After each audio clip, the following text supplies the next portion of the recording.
Hey everybody, welcome to week 4. So we're really getting into the meat and potatoes of the class now, which is exciting. So we're into Microsoft Office. We've gone through Outlook, and I hope you got a lot out of the Outlook stuff. That's really foundational stuff. So I hope you got a lot out of this. We're going through we went through Outlook. Now we're getting into Microsoft Word. We'll then go into Excel and we'll go into PowerPoint in the coming weeks. Microsoft Word is of the programs in Office, probably the one that people know the best. This is where we do our word processing. This is the word processing software that is offered up by Microsoft. So comparable things would be things like Google Docs. So many of you are probably familiar with Google Docs. That is kind of the most comparable program out there that people know about. That is a word processing software, and it's pretty good. But I think Microsoft Word does offer things that Google Docs doesn't, or it offers them in different ways. And so basically, I would say I think that this is probably it comes out a little better than Google Docs, in my own opinion. You'll have to kind of see what you think about that when we get into this stuff. So when we get into Microsoft Word, you're going to go through the lecture. There's a lot of very valuable information in the lecture, so make sure you take care when you go through it and don't rush or anything like that. Specifically at the end, there are going to be a series of very short videos that are going to be necessary for you as you do the word assessment this week. So the assignment, word assessment, that's what you're going to be doing. There's going to be a lecture as well, and I have a little bit more to say, as I always do, in the lecture, or in the, not a lecture, there's a discussion. So I'll have more to say about that in the discussion board. I'll have my own thread, so make sure you read that. I will have a video there that's kind of helpful when it comes to some tips and tricks on how to put together a good, solid, healthy discussion post. And it's an interesting topic as well. The word assessment.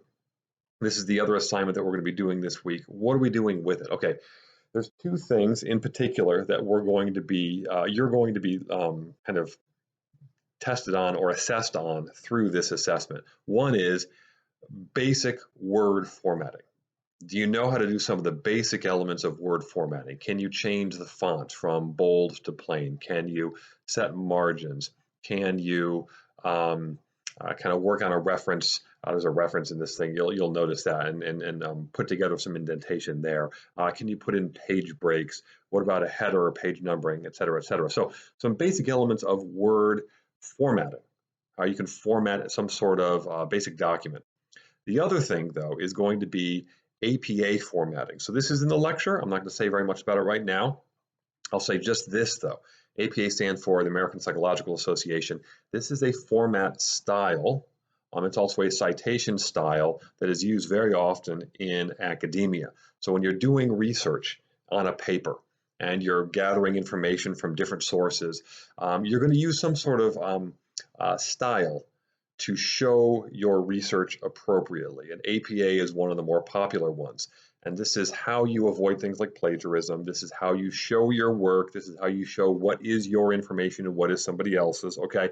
But APA is more than that. This is also a way that you actually go about formatting a research paper in college, in academia. So you're going to be learning about word formatting, while at the same time, you're going to be learning about APA formatting in this word assessment. So I will put together a little video to kind of walk you through the first steps of this assessment. Pretty easy. You just need to follow the instructions very, very carefully. So that's what we're going to be working on this week. It's going to be the word assessment. There's going to be a discussion, and then make sure you go through the lecture with a fine-tooth comb. And as always, if you have any questions, folks, any concerns, anything at all that comes up, you guys know where to find me. Thanks.